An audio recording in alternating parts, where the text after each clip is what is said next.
তোকে বিয়ে দিয়ে দাও। আজকে তো একটুর জন্য মান সম্মান বেঁচে গেল। যদি উল্টাপাল্টা কিছু করে ফেলতো তাহলে আমাদের মান সম্মান কোথায় থাকতো? শোন ছোট, ও ঠিকই বলেছে। আজকে তুই ধরতে পেরেছিস বলে রক্ষা, আর যদি না ধরতে পারতি একটা মারাত্মক কিছু ঘটে যেত। সামনে এরকম ঘটনা আরও ঘটতে পারে, সুতরাং বুঝে শুনে একটা ব্যবস্থা কর। আর আমি যতটুকু তথ্য জানি ওই ছেলেটা বিবাহিত। কিসের বিবাহিত? ও আমাকে অনেক ভালোবাসে বাবা, আমি ওকে অনেক ভালোবাসি। ও আমাকে অনেক সুখেই রাখবে। আমি না সব বুঝতে পেরেছি। সব দোষ এই গার্লফ্রেন্ডটার।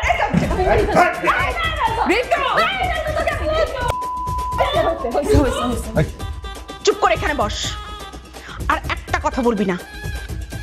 দেখো তোমাদের মেয়ের কাণ্ড। ও তোর চাচতো ভাই, তোর থেকে বয়সে অনেক বড়, ওকে সম্মান দিয়ে কথা বলবি। কিসের সম্মান? ওর জন্য সবাই যাবে ওকে। শোনো, দীপনা একদম ঠিক কথাই বলেছে। তোমার মেয়েকে 2-3 দিনের মধ্যে বিয়ে দিয়ে দাও, তা না হলে কিন্তু বিপদ আছে। ওকে আর কতদিন এরকম আমরা দেখে রাখবো বলো? তোমারও মাথা, মানে তোমার না মাথা কোনো ঠিক নেই। 2-1 দিনের মধ্যে বিয়ে দেবো, এটা কি এটা কি সম্ভব নাকি? আমি 1-2 দিনের মধ্যে একটা ভালো ছেলে কোথায় খুঁজে পাবো?